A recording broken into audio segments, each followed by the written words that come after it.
Welcome to another edition of the Noles Podcast. I am your host, Gregory McCoy. This podcast is by a fan for fans. I am not a journalist. I am not a reporter. I am not an insider. I do not work for a website. The majority of my content comes from me and my opinion. Other information comes from the internet. Today is December 4th, 2021. No segments for this episode, just more Florida State football stuff. Today we're going to find out if we get the linebacker from Miami, Saint. As you know, I'm not a big recruiting guy. I don't know anything about this guy. They say he can play. You know my philosophy on recruiting. Wait till you get him on campus and get him into a game and see what he got. Just looking at him physically, he looks like he would be an upgrade over most of our linebackers. So if we can get him, that would be a tremendous get for us, potentially. We'll see. It's about 3:45, December 4th. He commits at 5 o'clock, and we'll see what happens. I wanted to talk about just the transfer portal and the coaching and all that stuff. Can we just call the transfer portal what it is? It's free agency, man. And the more and more we try to make college football not a business, the more it becomes a business. It's I want to venture to say there's something like 3,000 players in the portal. And it's just no excuses for Florida State not to go out here and field a competent team next season. It's just I refuse to accept that you can't find a Power 5 starting offensive line out of 3,000 players.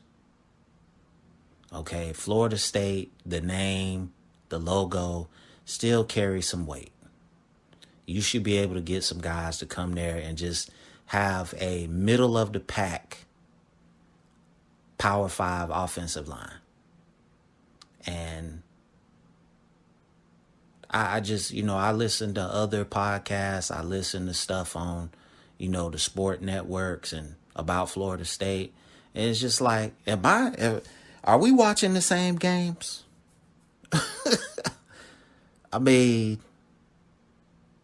I know these guys, these men that play for Florida State, they work hard, they work out, they study for these games, they go all out, but you can either play or you can't play. Okay? And if you look at the offensive line, even when you say, quote unquote, it was at its best, and we'll say Notre Dame, okay, the first game of the season, we'll say the offensive line was at their best. They were getting dominated at the line of scrimmage. Okay? I think, like I said before, the game is won and lost in the trenches. Football is about the lines of scrimmage. If you don't have dominant play there, you might win some games. If you have a quarterback like Jordan Travis who can run for his life, you might win a couple of games. Just all the games that you won this season is because of Jordan Travis's legs. Let's be clear about that. If there was no Jordan Travis on this team, I know this team, this coach would not have any wins. He would have been out already.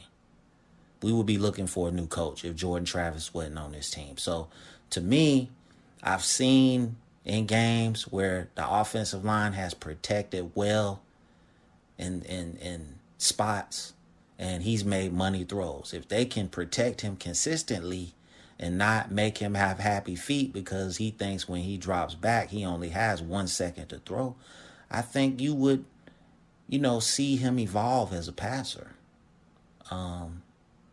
So just getting back to the transfer portal, it's so many offensive linemen out there in the portal.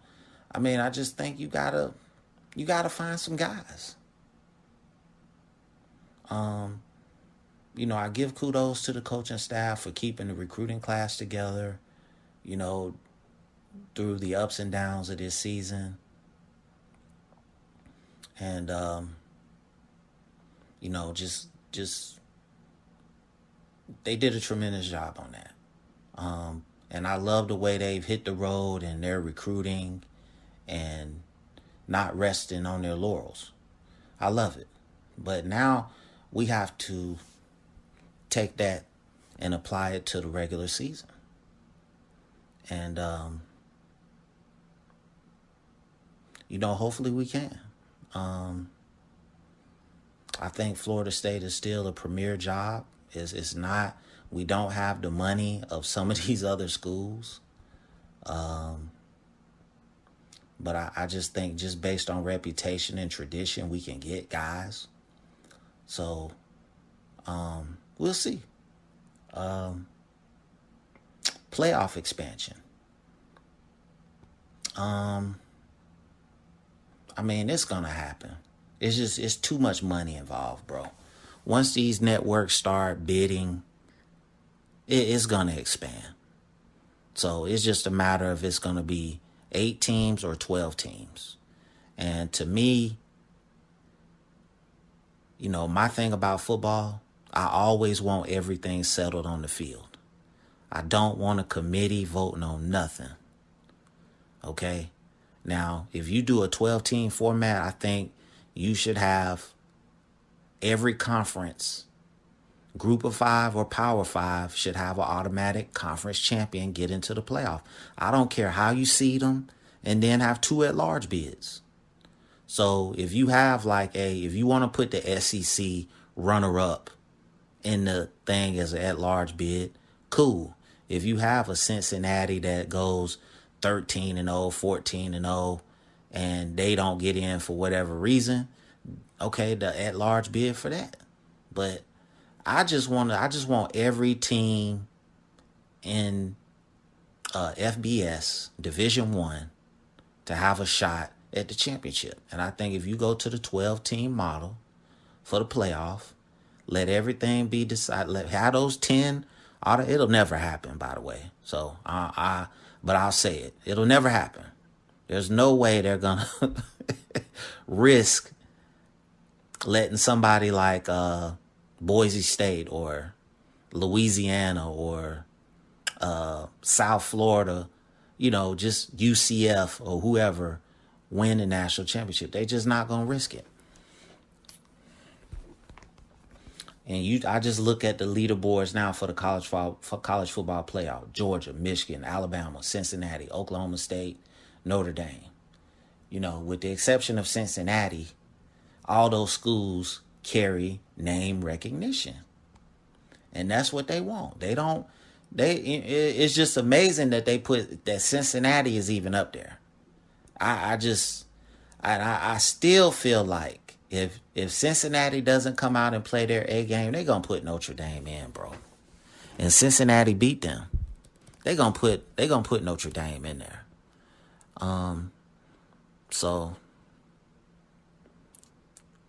But like I was saying, the 12-team format, I would have every conference champion gets a playoff spot and 2 at-large bids. Is basically what I would do. And that's it.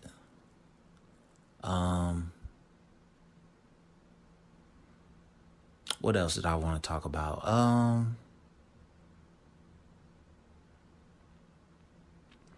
The coaching. They showed Lincoln Riley's deal, bro.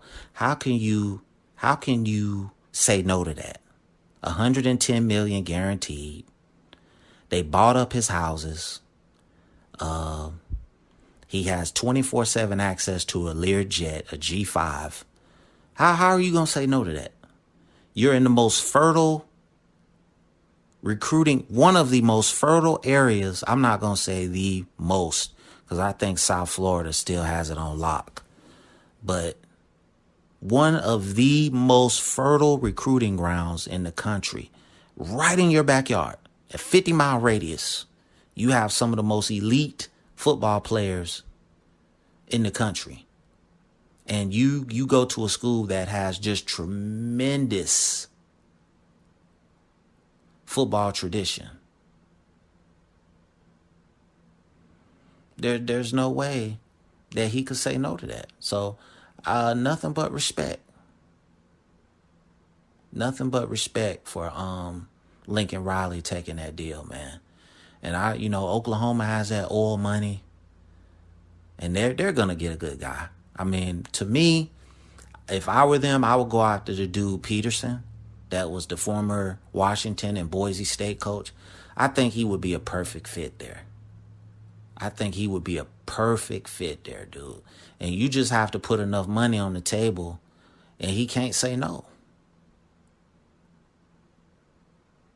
But I think he would be an awesome fit. And your boy Brian Kelly going to LSU, I don't blame him. He's going to get a better, same thing for Louisiana. He's going to get, he doesn't even have to leave the state of Louisiana to get top-notch talent. He can just sit at home and just recruit out of his state and get very good players. So,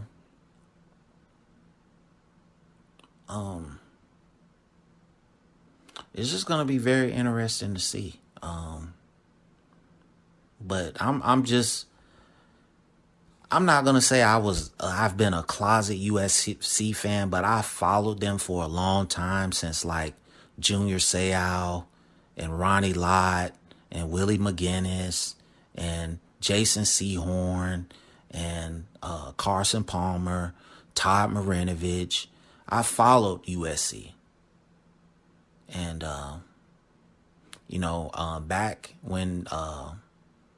back in the mid to late 90s, I used to play with them on the NCAA football. I used to play with USC. I used to play with Arizona State. I've always been fascinated with Pac-10/Pac-12 football. So I think the Lincoln Riley hire is just a tremendous thing for college football. I think it can just basically, along with the transfer portal, it can create more parity in college football in terms of evening out some of this talent. That there's no way that a tight end from Napa Valley, California should be playing at Georgia. I'm sorry. You call it whatever you want. And just the fact that Georgia can go into Napa Valley, California and get a great tight end right up under UCLA nose, right up under USC's nose, it just tells you that there's just no, there was no great coaching, recruiting in place at USC. But now you do. Now you have it. So, hopefully Lincoln Riley can put a blockade around Southern California and just, the parity in college football can start. I'm tired of Alabama being at the top. I'm tired of Oklahoma being at the top. I'm tired of Clemson being at the top. I just want to see some other teams come up. It doesn't have to be Florida State, although I want it to be Florida State, but I just want to see some other teams come up. So obviously we know now that Cristobal is the new head coach at Miami. I mean, I think with a basically a billionaire at your disposal, I don't think, not getting to the playoff at least one time with that kind of budget, I just don't see how you're going to do it in Miami. I think you're going to get a better quality of athlete, of course, but Oregon has shown that they can go out and get,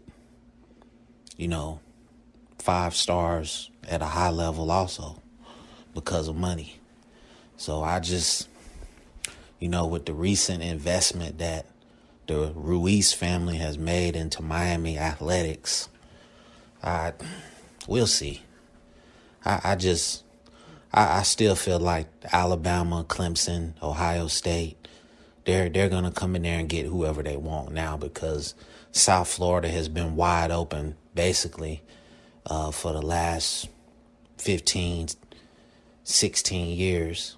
So they've pretty much established pipelines in the South Florida. It's gonna take years to close those pipelines off, and I don't know if Cristobal is that dynamic of a personality that can do that. I think he's a great hire. I think he's the best coach that y'all have had since Bush Davis. But I don't see Miami just going on a run. 10 games, consistently winning 10 games. Yeah. They're going to have the talent to do that. But, the job, in my opinion, and it's not because I'm a Florida State fan, it's just how I feel. I think the jury is still out on Cristobal, but we'll see. So I think all three programs have stability at coaching, and now I don't know about Napier. He kind of lost me with his press conference comments about getting 4 and 5 stars. I thought that was just kind of crazy to say, but he was a part of that All-Star 2015 Alabama staff, and it's just crazy how Alabama just get coaches and then they just go on the head coaching job. It just speaks to the great organization that Alabama runs. I mean, you just got to give credit where credit is due. And, I don't know. I don't think Florida State will ever get to that level. Our boosters ain't strong, ain't rich enough. And, out of these three coaches, I mean, before I pass judgment on Norvell and say something crazy, I just want to see how he closes in this recruiting class, because there's no excuses in this recruiting class now. You've had basically a regular off-season, a regular season, and a regular recruiting season. So this should yield a top 10 class. There's no reason why you can't get top 10 classes at Florida State. So just off name recognition alone. We miss on the Bassant kid. I think I don't know how we missed on him. I think maybe he probably got news that Cristobal was coming, and Cristobal probably kind of ghost recruited him. So, at least you was in the conversation. That's, but ultimately you miss. I think, we needed that kid, just from a athletic standpoint. We've had a lot of attrition on the roster. I think we're just getting rid of a lot of dead weight.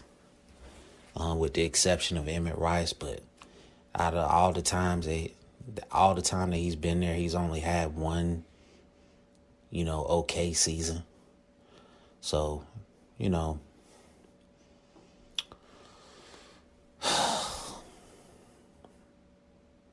I just hope they can make up the roster attrition in the portal and just get some quality guys in here that can contribute either on the field or in practice, and give, the respective offense and first team offense and defense respectively good looks and practices so it can transfer into the games. But you never know. So obviously this was a run-on podcast, a combination of a couple of different days. The beginning of the podcast was last Saturday when we were waiting on Wesley Bassant to make a decision, and we were, basically waiting for Miami to close on Cristobal. So, again, the first part of the podcast, I didn't know those things. Today is Tuesday, the 7th. So, hope you enjoyed listening. Thank you for listening. The podcast is available on YouTube, and on all podcast platforms. Go Noles. Thank you for listening.